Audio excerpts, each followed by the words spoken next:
उसी उस पर आते हैं। अब 25 दिन के हो गए परमात्मा, ना दूध पीवे ना अन्न खावे, दूध न पीवे न अन्न भाखे, नहीं पालने झूलंत। माँ ही पालने झूलंत, माँ ही यानी पालने में झूलंत। अदर अमान ध्यान में वो कमल कला फूलंते। अब क्या बता रहे हैं कि ना दूध पीवे ना अन्न खावे, और शरीर ऐसे प्रोग्रेसिव था, ऐसे बढ़ रहा था जैसे कमल बढ़ा करे। कमल के फूल, कमल का पौधा किसी जल में तो होता ही हो, वहाँ कितना पानी चढ़ जा, एकदम पानी चाहे फ्लड टाइप भी आ जा, वो साथ के साथ ऊपर चढ़ता चला जाता है, इतना नीचे से इतना प्रोग्रेस कर जाता है। तो यहाँ लिखा कि कमल कला फूलंत, फल फूल तो ऐसे रहा था परमात्मा जैसे कमल रोज बढ़ा करे, लेकिन कुछ खा पी नहीं रहा था। तो उस मुँह बोली माता को चिंता बन गई, और उसने भी अन्न पानी त्याग दिया। 2 दिन एक दो दिन पहले 25 दिन का जब हुआ, 1-2 दिन पहले उसने भी अन्न पानी त्याग दिया माई ने, कि हे भगवान अब ये लड़का मरेगा, हे शंकर भगवान इससे अच्छा ना देते तो सब्र हो जाता रो पीट के, अब साथ में मरूंगी, मैं जी नहीं सकती, इस दुख को सह नहीं कर सकती। अब परमात्मा ने सोचा बुढ़िया मरेगी, शिव जी को प्रेरणा करी, कहते करे करावे साइया मन में लहर उठा, और दादू सिरदर जीव के आप बगल हो जा। शिव जी का प्रेरणा कर दी, रिमोट दाब दिया, उसने देखा कौन कौन रो रहा है तुझे याद करके, ना तो दुनिया में रोए है। वो प्रेरणा मालिक की साधु रूप बनाकर आए मिनटों में यहाँ पर, और पूछा माई क्या बात है, क्यों रो रहे हो। माई ने कहा बाबा जी आप भी रो पड़ोगे, मेरे दुख न मत सुनो। शंकर भगवान ने कहा माई फिर भी कहते अपना दुख बता दे तो हल्का हो जाता है, आप बताओ तो सही।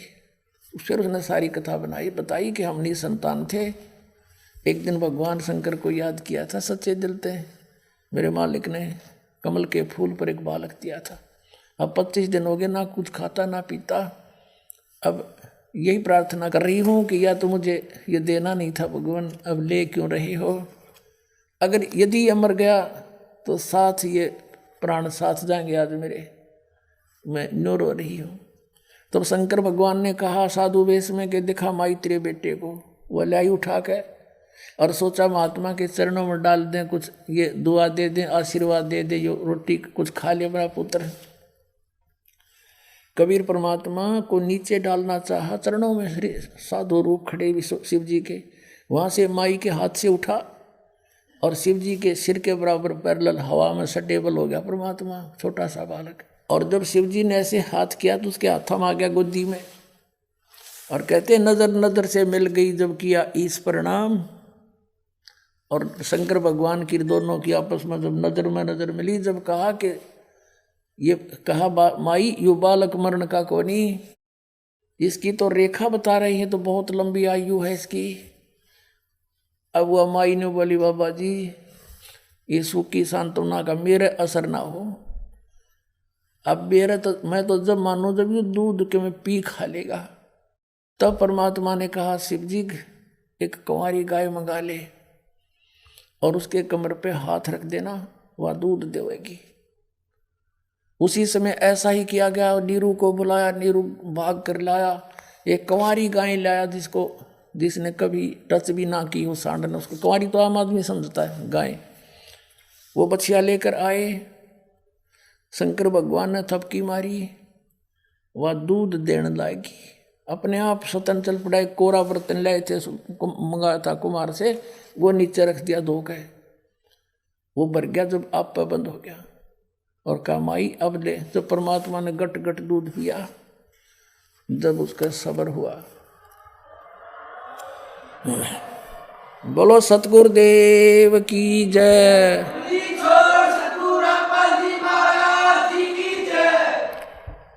अपनात्मा गरीबदास जी ने क्या बताया है, शिव उतरे शिवपुरी से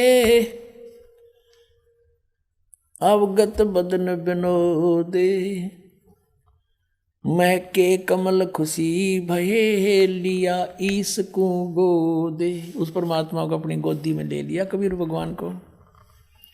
नजर नजर से मिल गई, किया ईस परिणाम, धन मोमिन धन पूर्णा, धन ये काशी गाँव में। शिव भगवान कहते धन है तुम्हारी किस्मत, धन है इस काशी की जो ऐसा महापुरुष यहाँ पर प्रगट हुआ है। अब नो शिव जी ने बेरा ये हैं कौन, लेकिन वो नक्षत्र देखा करें, वो नक्षत्र शब्द 21 परमात्मा के उसी हिसाब से बता दिया कि तो धन भाग इस काशी नगर के जो महापुरुष है यहाँ पर प्रगट हो गया। 7 बार चर्चा करी, बोले बालक बेने, परमात्मा ने कहा शिव को कर मस्तक धरा, ला मोमन एक धैनु, एक धैनु, धैनु माने गाय, कि जाओ एक गाय ले आओ।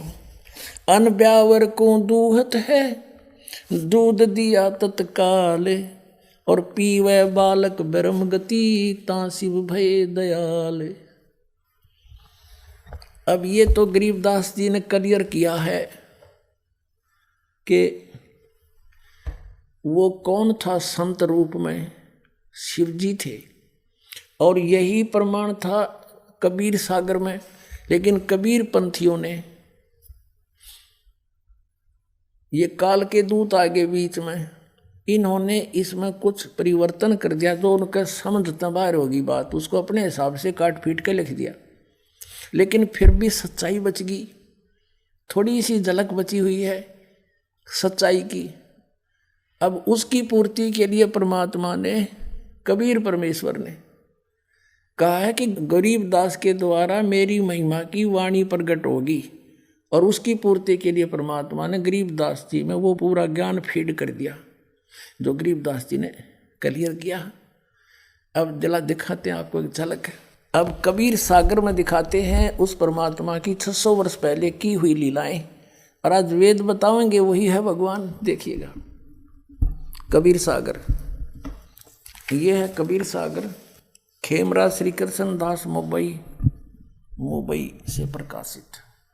कबीर सागर ये कौन है, इसका शोधकर्ता कबीर पंथी भारत पथिक स्वामी युगलानंद विहारी द्वारा प्रचलित मुद्रक एवं प्रकाशक हैं खेमराज श्री कृष्ण दास, अध्यक्ष श्री वेंकटेश्वर प्रेस, खेमराज श्री कृष्ण दास स्मारक मुंबई से। अब इसमें देखना इन्होंने बतेरा खराब कर दिया, फिर भी सच्चाई रहेगी।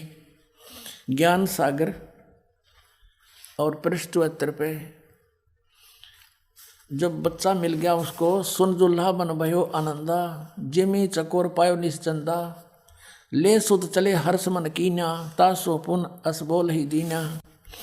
सुत काशी को ले चले, लोग देखण तय आवे। गरीबदास जी ने जो बोला है वही परमात्मा की लीला में लिखा है कि लोग देखना आवे। जब घर पर पहुंच गया, अन्न पानी बखे नहीं, जुल्ला शोक जनावे, कुछ भी नहीं खाया पिया और दुखी हो गया। फिर गए रामानंद, इन्होंने कहा कि रामानंद जी के पास गया फिर नीरू, तब जुल्ला मन की दीवाना, रामानंद सो कही उत्पाना, मैं सुत पायो बड़ा गुणवंता, कारण कौन बखे नहीं संता। रामानंद ध्यान तब धारा, जुल्ला सो तब असत वचन उचारा। पूर्व जन्म तू ब्राह्मण जाति, हर सेवा की नहीं भली भांति, कछु तुम सेवा हर की चूका, ताते भयो जुल्ह का रूपा। प्रीति प्रभु गए तोरी दीनी, ताते उद्धान में सुत तो दीना। अब ये दुल्हा कहता है नीरू के हे प्रभु, मैंने जैसा किया उसा पा गया, अब मैं आपके पास आया हूँ, कुछ उपाय बताओ। सो कहिए उपाय गोसाई, बालक अक्षुदावंत कुछ खाई। रामानंद अस युक्ति विचारा, तुम सुत कोई ज्ञानी अवतारा।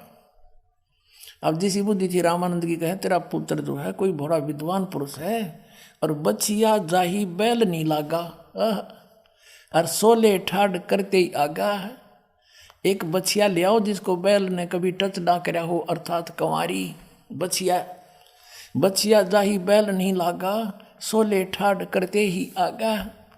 दूध चलते ही थनते दूध धरो छिपाई, अक्षुदावंत जब होवे ताको देखवाई। और देखो ये तो इन अपना बता के रामानंद ने बताई नहीं, ये मिलावट है। अब यहाँ है कि जुल्ला एक बछिया ले आवा और चलो दूध कोई मरम न पावा। वो दूध कौन सा दो चला गया। चलो दूध जुल्हा हरसाना, राख छिपाई काहू नहीं जाना। और किसी का आगे नहीं बताया कि कोई ऐसे बता के गया है। अब ये दूध कौन था, अब यहाँ इन्होंने रामानंद से जोड़ दी। और लेकिन कहते हैं इतनी दगा काल की छाई पर भी तत्बिंदु की टेक रह जाई। ये स्पष्ट है कि जुल्हा एक बछिया ले आवा, चलो दूध कोई मरम नहीं पावा। चलो दूध जुल्हा हरसाना, वो दूध तो चला गया और बड़ा खुश हुआ जो बच्चे ने दूध पी लिया। अपने आत्माओं, ये तो कबीर सागर में आपने देखा, ये तो भगवान की लीला। उस परमात्मा ने ऐसी वो करता ही है, वो कर रखी है। अरीब इसकी गवाही दे रहे हैं वेद, और वेद जिसका गुण गावे ही इज गॉड, तो कबीर इज गॉड। अब दिखाते हैं। अब देखिएगा ऋग्वेद मंडल नंबर 9, ये उन्हीं निराकार बताने वालों के कर कमलों से अनुवादित है। भगवान को निराकार बताने वालों के कर कमलों से अनुवादित है। प्रकाशक हैं सार्वदेशी कार्य प्रतिनिधि सभा, महर्षि दानंद भवन, रामलीला मैदान, नई दिल्ली। मुद्रक हैं Prince offset printers, 1510 Pataudi house, Daryaganj, नई दिल्ली। इसके मंडल नंबर 9 सूक्त नंबर 1 का मंत्र नंबर 8 और 9 में स्पष्ट करते हैं, आपके रूबरू कराते हैं। ऋग्वेद मंडल नंबर 9 सूक्त 1 और मंत्र 1। अब यहाँ से शुरू करते हैं। इस मंत्र में देखो, आप देखोगे परमात्मा की विषय में जानकारी है। ये सोम स्वभाव परमात्मा, इनकी थोड़ी चतुरता को भी ठीक हमने समझना है। अब दूसरे में ऋग्वेद मंडल नंबर 1 सूक्त 1 मंत्र 2, एक आपने पढ़ दिया, हे परमात्मन, यानी परमात्मा की जानकारी है। अब तीसरे मंत्र में हे परमात्मन, चौथे मंत्र में हे परमात्मन, पांचवें मंत्र में हे परमात्मन, और छठे मंत्र में ऋग्वेद मंडल नंबर 9 सूक्त 1 मंत्र 6 का हे परमात्मन। अभी न लागी लो बात के यहाँ परमात्मा साकार सिद्ध होगा। कोशिश करी छुपाने की, 7वें में यहाँ पुरुष लिखना शुरू कर दिया। उस पुरुष को 8वें में जो स्पष्ट है उसका शरीर है पुरुष का, उस पुरुष को ऋग्वेद मंडल नंबर 9 सूक्त 1 मंत्र 8 में उस पुरुष को उग्र गतियाँ प्रेरणा करती हैं। अब यहाँ और उग्र गतियाँ माने जैसे ही हाहाकार माच रहा और परमात्मा ने दास भेज दिया, या स्वयं भी आ जाते हैं वो परमात्मा, उस पुरुष को उग्र गतियाँ प्रेरणा करती हैं। यानी ऐसी परिस्थिति भयंकर बन जाती है जब वो आता है और भासमान शरीर को वह पुरुष प्राप्त होता है। अब पुरुष माने क्या होता है, परमात्मा। इन्होंने यहाँ इसलिए हटा दिया, इन्होंने यहाँ इसलिए उलझा दिया कि यहाँ शरीर लिखा है, भगवान लिखना छोड़ दिया, पुरुष लिख दिया। तो उन्होंने पहले डंडोरा पीटे रखा था, भगवान निराकार सत्यार प्रकाश में भी निराकार। तो आम आदमी ने सोचा भगवान तो निराकार है, यहाँ कोई पुरुष के बारे में बात होगी। अब आगे देखियो, अब ये देखिए यजुर्वेद महर्षि दानंद ने पुरुष का अर्थ क्या किया है। ये है यजुर्वेद महर्षि दानंद सरस्वती कृत, प्रकाशक है सर्वदेशी कार्य प्रतिनिधि सभा, 2/5 महर्षि दानंद भवन, रामलीला मैदान, नई दिल्ली से दानंद सरस्वती कृत। और मुद्रक हैं Prince offset printers, 1510 Pataudi house, Daryaganj, नई दिल्ली से। अब इसके 40वें अध्याय का अंतिम मंत्र है, अंतिम अध्याय है 40वां। इसमें निर्णय दे रखा है, वेद ज्ञान भी वही ब्रह्म दे रहा है, गीता ज्ञान भी ब्रह्म ही दे रहा है।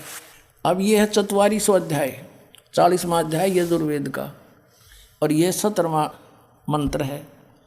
इसमें लिखा है कि हे मनुष्यों, ये काल ब्रह्म बोल रहा है वेद को, हे मनुष्यों, जिस ज्योत स्वरूप रक्षक मुझ से, ये ज्योत स्वरूपी काल है, निरंजन है, अविनाशी यथार्थ कारण के आच्छादित मुख के तुल्य अंग का प्रकाश किया जाता है, जो वह प्राण व सूर्य मंडल में पुरुष माने पूर्ण परमात्मा है।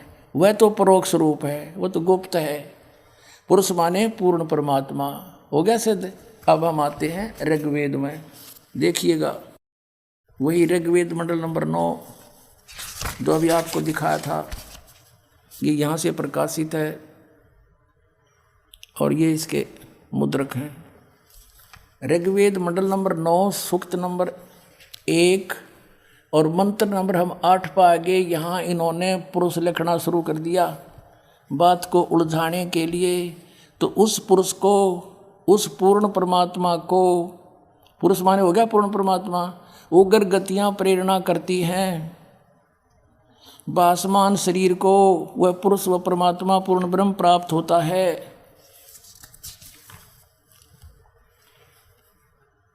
और जिसमें 3 प्रकार के दूसरों को वारण करने वाला मधुमेह शरीर मिलता है। अब देखो, अब यहाँ पर आते हैं ऋग्वेद मंडल नंबर 9 सूक्त 1 मंत्र 9 में उस, अब देखो 100 माने परमेश्वर होता है, 100 जगह लिख रखा है ना 100 माने परमात्मा। ये देखो 100 जगह 100 माने परमात्मा, लेकिन यहाँ ना लिखा, पुरुष लिख दिया। यहाँ लिखना था उस पूर्ण परमात्मा को जो शिशु रूप में आता है। सब अभी अधन्या धेनवह, धेनु माने गौवें, अभी अधन्या माने पूर्ण रूप से कंवारी बिना दनाई। अधन्या कहते हैं बिना दनाई को, अधन्या जो कभी टच ना की हो साठ। अभी अधन्या पूर्ण रूप से बिना दनाई यानी कंवारी। अभी अधन्या माने कंवारी गौवें तृप्त करती हैं उस शिशु रूप में प्राप्त परमात्मा को के परवरिश की लीला। ये समझ लो, अभी अधन्या पूर्ण रूप से यानी कंवारी गौवें उसको तृप्त करती हैं, उसकी परवरिश की लीला कंवारी गायों द्वारा होती है।